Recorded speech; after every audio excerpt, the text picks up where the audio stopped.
नमस्ते बच्चों, भाग 2 में आपका हार्दिक स्वागत है।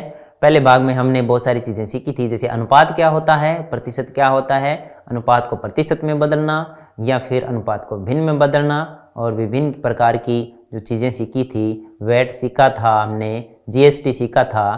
तो आगे हम सीखेंगे चक्रवर्ती ब्याज। चक्रवर्ती ब्याज सीखेंगे, ठीक है ना।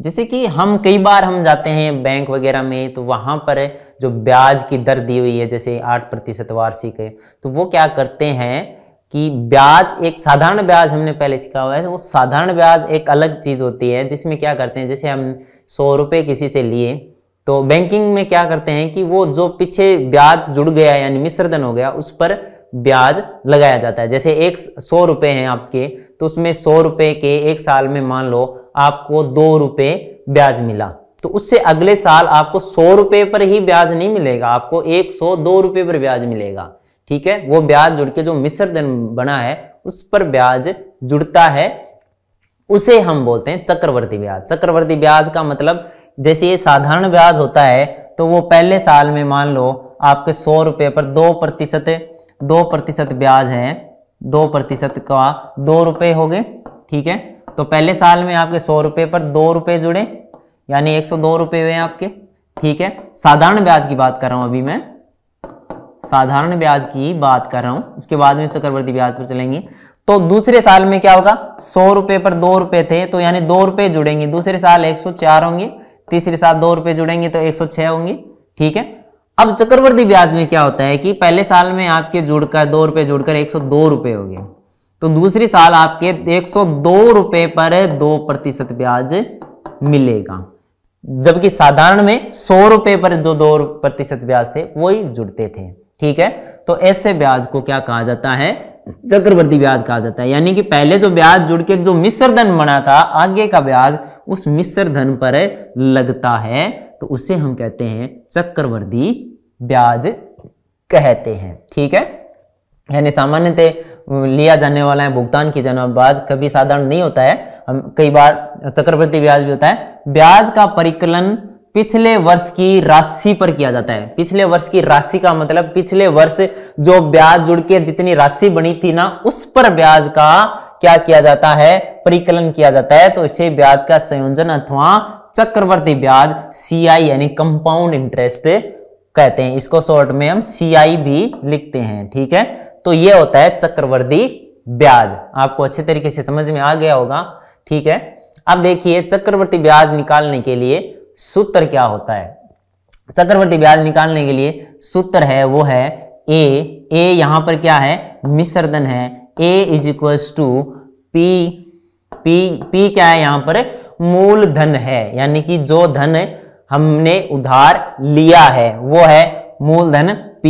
यहां पर 1 + R/100 इसकी घात है n, ठीक है। ये R क्या है, R है दर, जिस दर पर हमने ब्याज के लिए रुपए उधार लिए हैं। ये n है, n क्या है, कितने वर्षों का, यानी कि समय कितना है, ठीक है। वर्षों की संख्या या समय, A मिश्रधन हो गया, P मूलधन हो गया, R दर हो गई, और n वर्षों की संख्या यानी समय हो गया, ठीक है ना। जैसे मान लो हमने 100 रुपये उधार लिए, 100 रुपये उधार लिए हमने, कितनी, 5% दर से, यानी 5% वार्षिक दर से, यानी एक साल में 100 रुपये के 5 रुपये ब्याज के लगेंगे, तो वो दर होगी। और हमने मान लो 2 वर्ष के बाद में रुपए चुकाए, तो हम अगर इसका मिश्रधन निकालेंगे चक्रवर्ती ब्याज से, तो हो जाएगा 100 रुपये प्लस 5/100 की घात 2। इस तरह से हमें क्या मिलेगा, मिश्रधन मिल जाएगा 2 वर्ष के बाद में। अब हमें ये पूछे कि भाई ये तो मिश्रधन है, तो हमें तो क्या ज्ञात करना है, चक्रवर्ती ब्याज ज्ञात करना है 2 साल का, तो वो कितना होगा। तो हम क्या करेंगे कि अगर हमें CI यानी चक्रवर्ती ब्याज निकालना है, तो 2 साल के बाद में जो मिश्रधन जो बना है, 2 साल के बाद में जो मिश्रधन बना है, उसमें से अगर हम उस मूलधन को घटा देंगे, तो हमें जो मिलेगा वो होगा चक्रवर्ती ब्याज। यानी कि हमें अगर चक्रवर्ती किसी साल के चक्रवर्ती ब्याज निकालना है तो चक्रवर्ती ब्याज, जैसे 2 साल का हमें चक्रवर्ती ब्याज चाहिए था, चक्रवर्ती ब्याज निकालना है तो जो मिश्र धन बना है अब तक का जो मिश्र धन आया है, अब तक का जो मिश्र धन आया है उसमें से हम क्या घटा देंगे, मूलधन, जो मूल रुपए हमने उधार लिए थे, मूलधन को घटा देंगे तो क्या आ जाएगा, चक्रवर्ती ब्याज आ जाएगा। समझ में आ गई हमें अच्छे तरीके से चक्रवर्ती ब्याज क्या होता है ना। अपनी साधारण ब्याज भाषा में बोलें तो ब्याज का भी ब्याज लगाना कहते हैं चक्रवर्ती ब्याज को। यानी कि जो पिछले साल ब्याज जुड़ के जो मिश्र धन बना था उस पर आगे ब्याज लगता है तो उसको बोलते हैं चक्रवर्ती ब्याज। चक्रवर्ती ब्याज निकालने का जो सूत्र था हमारे पास वो था A=P1 प्लस R बट्टा 100 की घात n। इससे क्या निकलेगा, चक्रवर्ती ब्याज से जो मिश्र धन बना है वो निकलेगा। तो हमें अगर चक्रवर्ती ब्याज चाहिए तो मिश्र धन में से मूलधन घटा देंगे तो क्या मिल जाएगा, हमें चक्रवर्ती ब्याज मिल जाएगा। ठीक है। अब देखिए कि कई बार क्या होता है कि हमारे यहाँ दर तो वार्षिक लिखी होती है, लेकिन अगला जिससे हमने उधार लिया है वो कहता है कि भाई मैं तो 6 महीनों से मैं क्या करूंगा, 6 महीनों से उसको ब्याज को जोड़ दूंगा, फिर वो मिश्र धन बनेगा उस पर ब्याज लगाऊंगा। एक बार दोबारा देखते हैं, दोबारा सुनते हैं। देखिए इस बात को, मैंने किसी से मान लो 1000 रुपए उधार लिए और वो क्या कर रहा है, मान लो 5%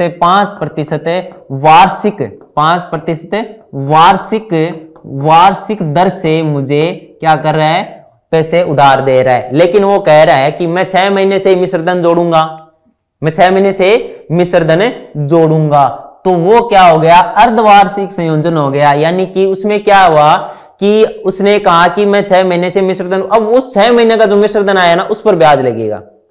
यानी कि अगर वो 1 साल में अगर ब्याज को जोड़कर मिश्र धन बनाता तो 1 साल तक तो हमारे पास क्या था, ऐसा मौका था कि साधारण ही लग रहा है ब्याज, लेकिन वो 6 महीने तक साधारण लगेगा, उसके बाद वो मिश्र धन बन जाएगा, फिर उस मिश्र धन पर ब्याज लगेगा। तो उसको बोलते हैं अर्धवार्षिक संयोजन। ठीक है, ठीक है। अब जो दर है वो वार्षिक होती है और अगर संयोजन अर्धवार्षिक होगा यानी कि 6 महीने से मिश्र धन बनाएंगे तो हम क्या करेंगे, रूपांतरण अवधि 6 महीने की होगी तो क्या होगा, अगर 6 महीने की होगी तो अर्धवार्षिक में दर क्या हो जाएगी, आधी हो जाएगी। ठीक है, दर क्या हो जाएगी, आधी हो जाएगी और समय क्या हो जाएगा, दुगुना हो जाएगा। दर आधी कैसे हो जाएगी कि भाई आप 5% तो 1 साल का होगा तब लगाओगे, तो आधा साल ही बिता है तो दर क्या हो करो, आधी हो जाएगी। अगर 10% है तो दर क्या हो जाएगी, आधी हो जाएगी, 5% हो जाएगी। मान लो हमने 1 साल तक ही रुपए उधार लिए 1000 रुपए और वो 10% की दर से लिए हैं और इसको 6 महीने में रूपांतरण करा। रूपांतरण का मतलब है 6 महीने में आप जो ब्याज और मूलधन है उसको जोड़ के मिश्र धन बना दो, उसके बाद में फिर से ब्याज चालू होगा।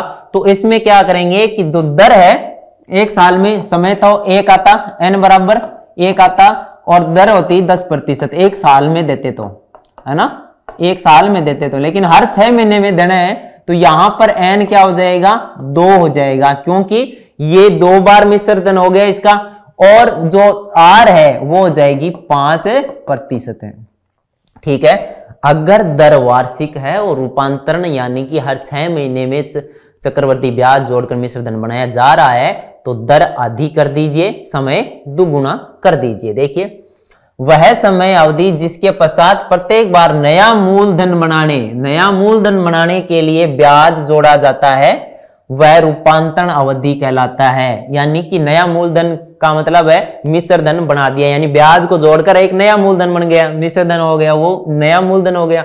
जब ब्याज अर्धवार्षिक संयोजित किया जाता है तो 1 वर्ष में प्रत्येक 6 माही के बाद में 2 रूपांतरण अवधि होती है। यानी कि 6 महीने में अगर संयोजित किया जाता है तो 1 साल में वो 2 बार ब्याज जुड़ जाता है। अगर वार्षिक संयोजन होगा तो 1 बार ही जुड़ेगा, तो 1 साल में 2 बार जुड़ जाएगा।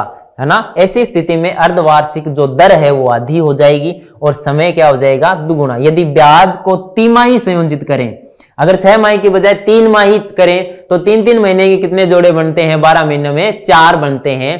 तो दर क्या हो जाएगी, 1/4 हो जाएगी और समय क्या हो जाएगा, 4 गुना हो जाएगा। ठीक है, क्योंकि एक वर्ष में 4 रूपांतरण अवधियां होगी, 4 बार रूपांतरण करना पड़ेगा और दर क्या हो जाएगी, वार्षिक दर की चौथाई हो जाएगी। ठीक है, देखिए प्रश्न है हमारे पास, निम्नलिखित के लिए कुल राशि एवं चक्रवर्ती ब्याज दोनों हमें ज्ञात करने हैं। देखिए क्या है, रुपए 18,000 पर 2.5 वर्ष के लिए 10% वार्षिक दर से वार्षिक रूप से संयोजित, ये क्या कर रहे हैं, हम वार्षिक रूप से संयोजित कर रहे हैं। इसमें हम कोई तिमाही या 6 माही नहीं कर रहे हैं, हम क्या कर रहे हैं, इसको वो 1 साल में एक बार ही ब्याज जोड़ रहे हैं और हमें निकालना है 2.5 वर्ष के लिए कुल राशि यानी ये मिश्र धन और उसके बाद में निकालना है चक्रवर्ती ब्याज। देखिए सबसे पहले मिश्र धन निकालेंगे, तो मिश्र धन के लिए हमारे पास सूत्र है क्या, A बराबर P 1 + R/100 की घात n। यहां पर A क्या है, मिश्र धन। ठीक है ना, इस तरह से भी लिख सकते हैं हम इसको, मिश्र धन बराबर मूलधन ब्रैकेट 1 + दर बटा 100 ऊपर घात समय। ठीक है, इस तरह से भी हम इसको लिख सकते हैं। देखिए ये 2.5 वर्ष है, 2.5 वर्ष है तो हम क्या करेंगे कि ये आगे आधा वर्ष है तो हम पहले क्या करेंगे, पहले 2 साल का निकाल लेंगे। ठीक है, 2 साल का मिश्र धन निकाल लेंगे, फिर उस मिश्र धन को क्या करेंगे, हम क्या करेंगे, आधे साल के लिए साधारण ब्याज लगा देंगे, यानी कि 1/2 साल के लिए साधारण ब्याज। ये क्यों, देखिए ये बताएंगे, किस पर, मिश्र धन पर लगाएंगे, मिश्र धन, मूलधन पर नहीं, मिश्र धन पर लगाएंगे। वो करते समय हम आपको बताएंगे कि वो क्यों लगा। ठीक है, तो सबसे पहले हम क्या करते हैं, 2 साल का मिश्र धन लगा देते हैं। मिश्र धन 2 साल का कितना आएगा, देखिए A बराबर, यहां पर पहले हम लिख लेते हैं P। देखिए इसमें P कितना है, यानी मूलधन कितना है, मूलधन कितना है, मूलधन कितना है इसमें, 18,000 है।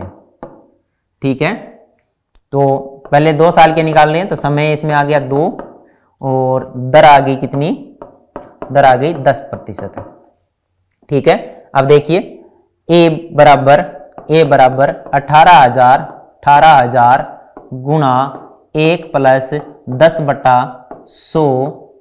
ठीक है, 10/100 की घात 2। ठीक है, अब देखिए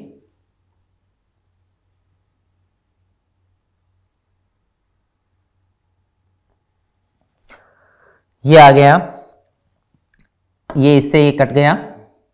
ठीक है, तो यहां के पर बचा 18,000, इसको लघुत्तम लेके यहां पर बन जाएगा 11/10 का घात 2। ठीक है, तो इसको हम ऐसे लिख सकते हैं 18,000 गुणा 11/10 गुणा 11/10, इन 2 जीरो से ये 2 जीरो गए। हमें क्या करना है, 180 गुणा 121 करना है। तो 180 को 121 से गुणा करेंगे तो हमारे पास आएगा, हमारे पास कितना आएगा, 21,780 रुपए ये मिश्र धन आएगा। तो हमारे पास 2 साल का मिश्र धन आ गया, 2 साल का मिश्र धन आ गया, मिश्र धन आ गया, वो है 21,780 रुपए। अब आगे का जो 6 महीने बचे हैं उनमें हम क्या करेंगे, इस मिश्र धन पर साधारण ब्याज लगा देंगे। हम इस मिश्र धन पर साधारण ब्याज क्यों लगाएंगे, हम चक्रवर्ती ब्याज ज्ञात करें, क्योंकि चक्रवर्ती ब्याज होता ही क्या है, जो पीछे का, जैसे हमने शुरुआत में जो इसकी परिभाषा पढ़ी थी, जो पीछे का मिश्र धन है उस पर ब्याज लग रहे हैं, तो पीछे का मिश्र धन हमारा दिया हुआ है उस पर ब्याज लगेगा। ठीक है, उस पर क्या लगेगा, ब्याज लगेगा। तो वो 6 महीने का ब्याज हम क्या करेंगे, सीधा साधारण लगा दें, क्योंकि ये मिश्र धन हमें दिया हुआ है और हमें क्या निकालना है, आधे साल का ही निकालना है। ठीक है, तो 21,780 गुणा 21,780 गुणा कितने प्रतिशत है, दर 10% है। 10 गुणा 1/2 2/100, ठीक है, ठीक है ना। तो ये दोनों जीरो ऐसे कट जाएंगे, ठीक है। तो इसका जो उत्तर आएगा 21/2, तो इसका उत्तर आएगा 1089। 2 का भाग दिया तो उत्तर आएगा 1089। ठीक है, ये क्या है, ये सिर्फ ब्याज आया है। तो 2.5 साल का मिश्र धन निकालना है।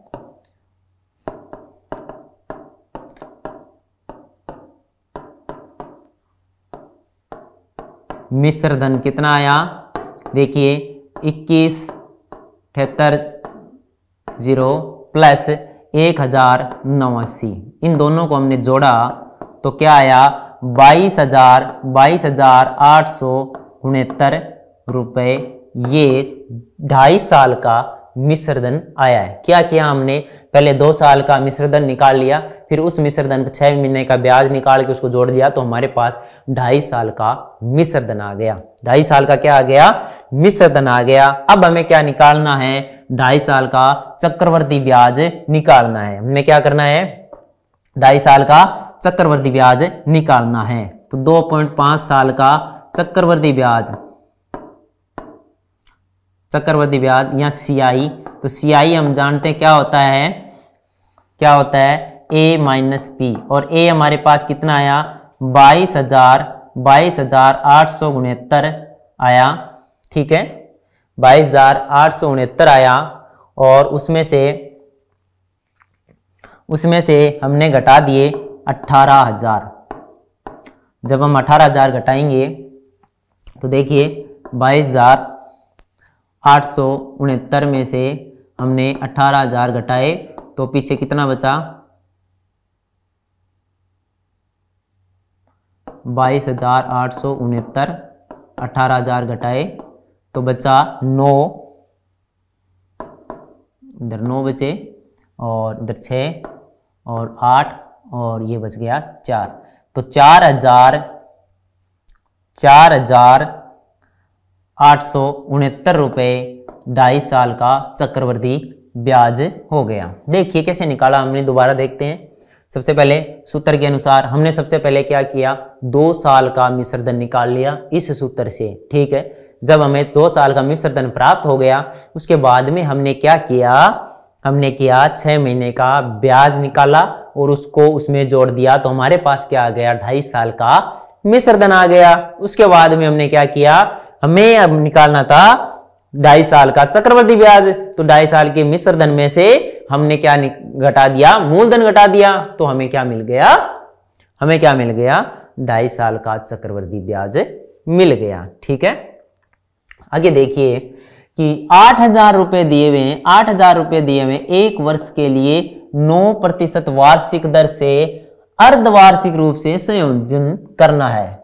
यानी कि अब हमें क्या करना है, अर्धवार्षिक यानी साल में 2 बार रूपांतरण करना है, यानी कि साल में 2 बार ब्याज को जोड़ना है। कितनी बार है, 2 बार ब्याज को जोड़कर मिश्र धन बनाना है। यानी 6 महीने में ब्याज को जोड़ के मिश्र धन आया है, उस पर फिर क्या लगेगा, आगे का ब्याज लगेगा। ठीक है, तो ये चीज हमें करनी है। ठीक है, अब यहां पर हमने कहा था कि जब 6 माही हो, है ना, जब रूपांतरण 6 माही हो, 6 माही रूपांतरण हो, तो हम क्या करेंगे, 6 माही रूपांतरण हो तो हम क्या करेंगे, दर होगी वो क्या हो जाएगी, आधी हो जाएगी। यानी कि दर कितनी दी हुई है, 9% है, उसकी आधी हो जाएगी। ठीक है, और समय है, समय 1 वर्ष दिया हुआ है, तो समय क्या हो जाएगा, दुगुना हो जाएगा, दुगुना हो जाएगा। ठीक है, अब हमें जो दर दी गई है वो 9% है, तो 9/2% हो जाएगी। समय दिया हुआ है 1 वर्ष दिया हुआ है, तो वो 1 गुणा 2 यानी 2 हो जाएगा। ठीक है, 2 वर्ष नहीं, दुगुना हो जाएगा। उसको दुगुना हम गणना में दुगुना लेंगे। ठीक है, 2 बार रूपांतरण हो रहा है इसलिए।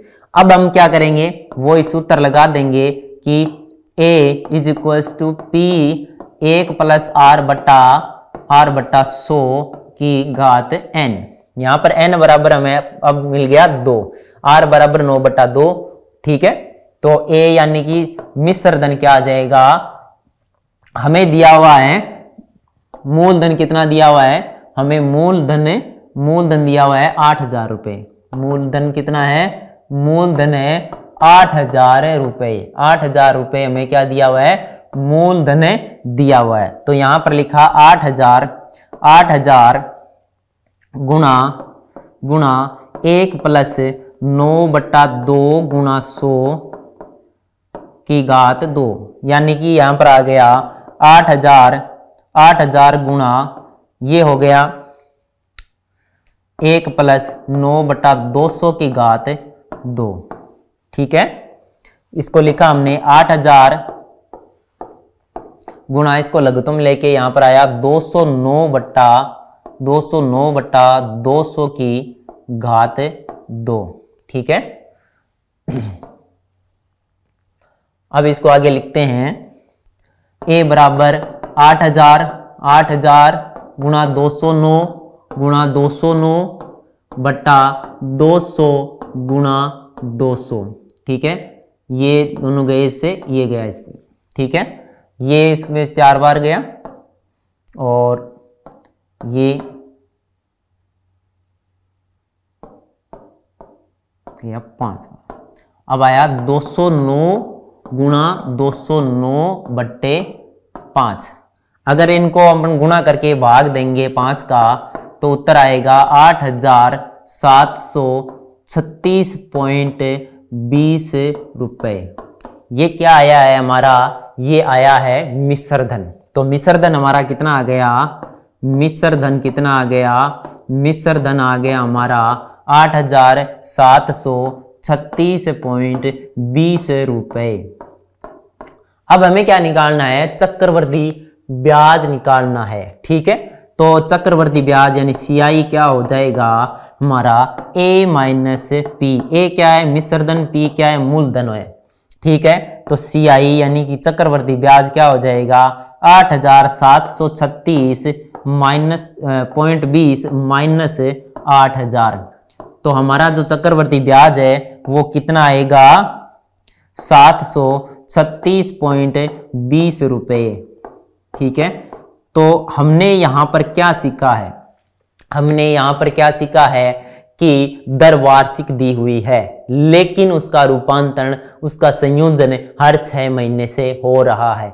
यानी 6 महीने पर हम ब्याज करके उसको मिश्र धन बना देंगे। अब वो मूलधन का काम करेगा और आगे उस पर ब्याज लगेगा, यानी साल में 2 बार ब्याज जुड़ेगा। ठीक है, तो उसमें हम क्या करेंगे, दर को आधी कर देंगे और समय को दुगुना कर देंगे, और उस हिसाब से हम चक्रवर्ती ब्याज और मिश्र धन दोनों निकाल सकते हैं। इसी तरह से अगर कहीं पर तिमाही संयोजन आए, यानी हर 3 महीने से ब्याज जोड़ रहे हैं, तो दर 1/4 हो जाएगी और समय 4 हो जाएगा। इसी तरह से हमें ये कह दें कि दर वार्षिक है और हर महीने संयोजन हो रहा है, तो क्या होगा, तो हमें पता है हर महीने यानी कि 12 महीने, 1 साल में 12 महीने होते हैं, तो दर 1/12 हो जाएगी और समय क्या हो जाएगा 12 गुना हो जाएगा। ठीक है, ये बात हमारे अच्छी तरीके से समझ में आ गई। अब कहते हैं कि चक्रवर्ती ब्याज के सूत्र का अनुप्रयोग, यानी कि ये हमारे दैनिक जीवन में ब्याज जोड़ने के अलावा, हमारे ब्याज जोड़ने में तो चक्रवर्ती ब्याज आता है ये काम, इसके अलावा और कौन सी चीजों में ये काम आता है, यानी कि और कौन सी चीजें होती है जो चक्रवर्ती ब्याज की हिसाब से, यानी इसका जो सूत्र होता है उसी तरह से ही बढ़ती है, उसी तरह से ही क्या होती है, बढ़ती है। देखिए इसमें तीन चीजों में जनसंख्या में वृद्धि होती है, वो चक्रवृद्धि ब्याज के हिसाब से ही होती है। कैसे? देखिए मान लो एक गांव है, उसमें 100 आदमी थे, 100 आदमी यानी कि मैं कह रहा हूं 100 लोग थे, आदमी नहीं 100 लोग, यानी जिसमें महिला पुरुष सभी शामिल है। 100 लोग थे और 100 लोग थे और 10% वार्षिक दर से 10% वार्षिक दर से बढ़ रहे हैं। 10% वार्षिक दर से हर साल बढ़ रहे हैं। तो इस साल 100 थे, अगली साल कितने हो जाएंगे? 110 हो जाएंगे। अब वो जो 10% बढ़ेंगे वो इस 100 के हिसाब से थोड़ी बढ़ेंगे, इनके 10% बढ़ेंगे, यानी कि 110 के 10% बढ़ेंगे। उसी तरह से जिस तरह से उसमें मिश्र धन पर ब्याज लग रहा था ना, उसी तरह से 110 का 10% आएगा अगले साल। 110 का पहले तो 100 का 10% था, ठीक है। अब 110 का क्या हो जाएगा? 10% जुड़ जाएगा, यानी 110 का 10% कितना जुड़ जाएगा? 11 जुड़ जाएगा। तीसरी साल कितने हो जाएंगे ये लोग? 121 हो जाएंगे। अब चौथी साल में अगर बढ़ेंगे तो 121 का 10% बढ़ेगा। कितना बढ़ेगा? 121 का 10% बढ़ेगा। यानी कि जनसंख्या में जब वृद्धि होती है तो वो चक्रवृद्धि ब्याज के सूत्र से ही होती है, उसी हिसाब से ये जनसंख्या में वृद्धि होती है, ठीक है। अब दूसरी चीज, बैक्टीरिया में वृद्धि की दर ज्ञात करने। किसी लैब में अगर बैक्टीरिया में वृद्धि हो रही है तो उनकी दर भी क्या करेंगे? उनकी कुल वृद्धि हम किससे ज्ञात करेंगे? चक्रवृद्धि ब्याज के सूत्र से ही ज्ञात करते हैं, ठीक है। अब क्या है? किसी वस्तु का मान ज्ञात करना यदि मध्यवर्ती वर्षों में इसके मूल्य में वृद्धि अथवा कमी होती है। देखिए क्या होता है, कोई वस्तु होती है, उसकी समय के साथ किसी की जो मूल्य है उसमें वृद्धि होती रहती है लगातार, किसी में कमी होती रहती है।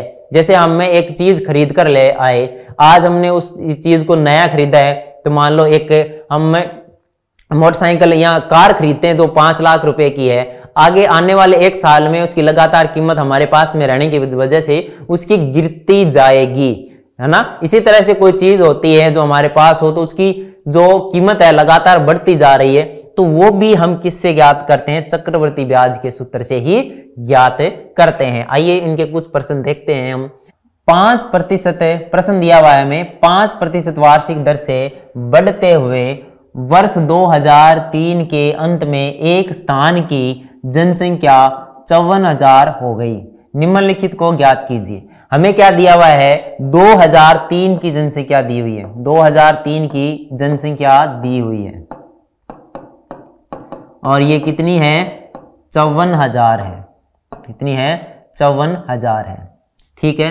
अब हमें पूछ रहे हैं कि 2001 में जनसंख्या कितनी थी और 2005 में जनसंख्या कितनी होगी, और जनसंख्या वृद्धि की दर क्या है? जनसंख्या वृद्धि की दर, जनसंख्या की वृद्धि दर हमें दे रखा है 5%। जनसंख्या वृद्धि दर क्या दे रखी है हमें? 5%। और हम ये जानते हैं कि जनसंख्या है वो किस सूत्र से बढ़ती है? जो हमारा चक्रवृद्धि ब्याज है उस सूत्र के हिसाब से बढ़ती है, यानी कि जो पिछले साल की जनसंख्या थी उसके प्रतिशत के हिसाब से बढ़ेगी। जिस प्रकार चक्रवृद्धि ब्याज पिछले साल के मिश्र धन पर लगता है, उसी तरह से ये पिछले साल जो कुल जनसंख्या हुई थी उसके हिसाब से ये आगे बढ़ती है। जैसे इस साल 5% बढ़कर मान लो 100 से 105 होगी, तो अगली साल वो 105 का 5% बढ़ेगी। तो इसमें हमें क्या लगाना है? चक्रवृद्धि ब्याज का ही सूत्र लगाना है।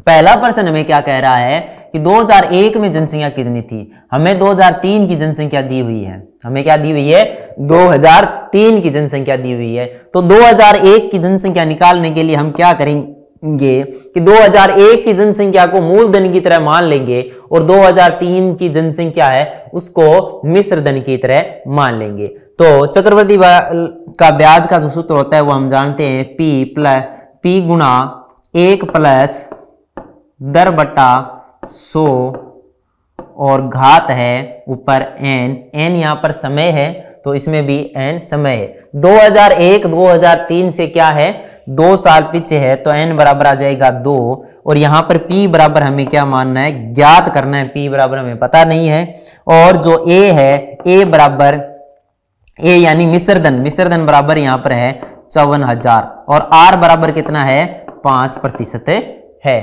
तो इस सूत्र में हम क्या रखेंगे, इन वैल्यूज को रखते हैं तो देखिए क्या आती है, p 1 + 5/100 की घात 2 बराबर आ रहा है 54,000। बराबर में क्या आ रहा है 54,000 आ रहा है।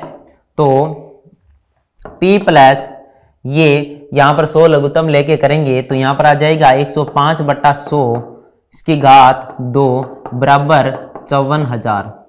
ठीक है, तो ये 5 से कटे 21 बार और ये कटा 20 बार तो ये p गुणा ऊपर 21 की घात 2 यानी 21 गुणा 21 और नीचे 20 की घात 2 यानी 20 गुणा 20 बराबर 54,000 हो जाएगा। ठीक है, अब देखिए इधर हम करें तो p बराबर क्या आ जाएगा 54,000 गुणा 20 गुणा 20 गुणा 20 गुणा 20 बट्टे 21 गुणा 21। ठीक है, अब देखिए ये 21 3 से कट रहा है 7 बार और ये 54 कट रहा है, ये 54 कट रहा है 18 बार। ठीक है, अब ये 18 6 से ये 18 कट रहा है 3 से 6 बार और ये कट रहा है 7 बार। ठीक है, तो ये p बराबर क्या आ जाएगा 6,000 गुणा 20 गुणा 20 बट्टा 49। जब इन सभी को गुणा करके और 49 से हम भाग देंगे तो ये आएगा 48,979.59। हम जानते हैं कि जनसंख्या कभी पॉइंट में नहीं होती है। ठीक है, तो ये 0.59 है तो इसको लगभग क्या लिख देंगे, हमें इसको लगभग लिख देंगे 48,980। ये कितनी है 48,980 लगभग होगी, यानी 2001 में जनसंख्या कितनी होगी 48,980 लगभग 48,980 लगभग हो जाएगी। दूसरा प्रश्न क्या दिया हुआ है 2005 में कितनी जनसंख्या होगी। अब हमें क्या निकालना है 2003 की हमें दी हुई है 2005 की निकालनी है, यानी कि आगे की निकालनी है। तो उस 54,000 पर 5% बढ़ेगी तो 2004 में होगी, फिर 2004 में जितनी जनसंख्या उस पर बढ़ेगी तो 2005 में होगी। यानी यहाँ पर हमें 54,000 को क्या मानना पड़ेगा, मूलधन की तरह मानना पड़ेगा और 2005 का मिश्रधन की तरह हमें जनसंख्या निकालनी है। तो दूसरे वाले में उत्तर देखेंगे तो देखिए क्या आएगा, यहां पर 54,000 p के बराबर आ गए। ठीक है, और r और n 2 है, r 5 है और n यानी 2 वर्षीय है 2003 के और 5 के बीच में। तो देखिए ये आ जाएगा 54,000 गुणा 1 + 5/100 और उसकी घात 2 बराबर a हमें निकालना है, यानी कि मिश्रधन को यहाँ कहें तो 2005 की जनसंख्या में निकालनी है। तो a बराबर क्या आ जाएगा 54,000 ये 105/100 हो जाएंगे, जो कि हम लिख सकते हैं 21/20 गुणा 21/20। ठीक है, अब इस 0 से ये 0 कटेगा, इस 0 से ये 0 कट जाएगा। ठीक है, और इस 2 से ये कटेगा 540 2 बार 7 बार 0। ठीक है, और इस 2 से ये 270 कटेगा हमारे पास 135 बार, यानी कि हमारे पास क्या आएगा 135 गुणा 21 गुणा 21, यानी a बराबर हमारे पास आया 135 गुणा 441। तो इसको गुणा करने पर हमारे पास आएगा, इसको गुणा करने पर हमारे पास क्या आएगा 59,535 आएगी। यानी कि 2005 में कितनी जनसंख्या हो जाएगी? 59,535 हो जाएगी। तो जो पहला था 2001 में पूछा था, तो हमने उसका उत्तर निकाला, कितना आया? लगभग 48,980 उत्तर आया। और 2005 की जो जनसंख्या आई वो कितनी आई? 59,535 आई। आइए आगे चलते हैं। एक प्रयोगशाला में किसी निश्चित प्रयोग में बैक्टीरिया की संख्या 2.5% प्रति घंटे की दर से बढ़ रही है। यदि प्रयोग के शुरू में बैक्टीरिया की संख्या 5,06,000 थी, तो 2 घंटे के अंत में बैक्टीरिया की संख्या ज्ञात कीजिए। हम जानते हैं कि बैक्टीरिया की संख्या भी किस तरह से, जिस तरह से चक्रवर्ती ब्याज बढ़ता है उसी तरह से बढ़ता है, यानी कि पिछली संख्या का प्रतिशत निकलता है, जिस तरह से चक्रवर्ती ब्याज में मिश्र धन पर ब्याज लगता है। तो हमारे पास सूत्र कौन सा काम आएगा? चक्रवर्ती ब्याज का सूत्र काम आएगा। तो चक्रवर्ती ब्याज का सूत्र काम आएगा, तो हम पी की जगह हम सकते हैं कि 5,06,000 होगा, और जो आर यानी दर दी हुई है वो 2.5% होगी, या फिर दूसरे शब्दों में कहें तो 25/10 होगी। ठीक है, इसको अगर हम 5 से काटें तो ये 5 और ये, यानी कि हमारे पास 5/2% क्या आ गई? दर आ गई। उसके बाद में 2 घंटे के बाद में दिया है, तो n बराबर क्या आ गया? 2 घंटे के बाद निकालना है, तो n बराबर क्या आ गया? 2। और हम सूत्र जानते हैं, सूत्र क्या होता है? a बराबर p 1 + r/100 की घात n होता है। अब ये a क्या है? a यहां पर क्या है? यहां पर 2 घंटे बाद में बैक्टीरिया की संख्या है। ये क्या है? 2 घंटे बाद बैक्टीरिया की संख्या है। ठीक है, बैक्टीरिया की संख्या है 2 घंटे बाद में। ठीक है, तो a बराबर क्या आ जाएगा? p की जगह क्या लिखेंगे? 5,06,000 हम एक p की जगह लिख दिया, और यहां पर 1 + r की जगह कितना है? 5/2, यानी कि 5/2 यानी 2 × 100 आ गया यहां पर, और ये घात में आ गया 2। ठीक है, अब देखते हैं यहां पर a बराबर क्या आया? 5,06,000 गुणा ये आ गया 200, और ऊपर आ गया 205, या फिर हम इसको 5 से 100 को काट देंगे, यहां पर 20 बार गया तो 1/40 आ गया। तो यह आ गया 1/40, 1 + 1/40 की घात 2। तो देखिए ये आया 5,06,000 गुणा, यहां पर लिखा हमने ये 40 लघुत्तम लिया, 40 इसमें लघुत्तम लिया, तो यहां पर 40 + 1 क्या आ जाएगा? 41/40 की घात 2 आ जाएगी। तो इसको लिख सकते हैं हम 41 × 41/40 × 40। ठीक है, अब इस शून्य से ये शून्य कटा, और इस शून्य से ये शून्य कट जाएगा, तो फिर इस 4 से ये कटेगा, 1265 बार कट जाएगा, और 41 को 41 से गुणा करने पर 1681 आएगा। तो 1265 को हमने 1681 से गुणा किया तो आया 5,31,616.25। तो ये ए क्या ही थी? 2 घंटे बाद बैक्टीरिया की संख्या, यानी 2 घंटे बाद बैक्टीरिया की संख्या कितनी आई? 2 घंटे बाद बैक्टीरिया की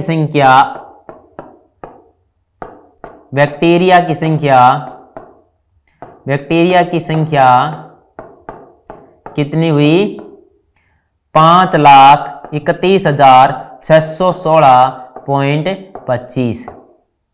ठीक है, तो ये इसका उत्तर आ गया, यानी 2 घंटे बाद बैक्टीरिया कितने हो गए? 5,31,616.25 आ गई। तो बच्चों ये था हमारा अध्याय 8, जिसमें हमने सबसे पहले अनुपात सीखा, अनुपात को प्रतिशत में बदलना सीखा, प्रतिशत को अनुपात में बदलना सीखा, उसके बाद में प्रतिशत लाभ, प्रतिशत हानि, फिर बट्टा निकालना सीखा, उसके बाद में बिक्री कर और जीएसटी सीखा। उसके बाद में भाग 2 में हमने चक्रवृद्धि ब्याज और उससे संबंधित कुछ अनुप्रयोग सीखे। तो इसी के साथ ये अध्याय समाप्त होता है। मिलेंगे अगले अध्याय के साथ, तब तक के लिए धन्यवाद।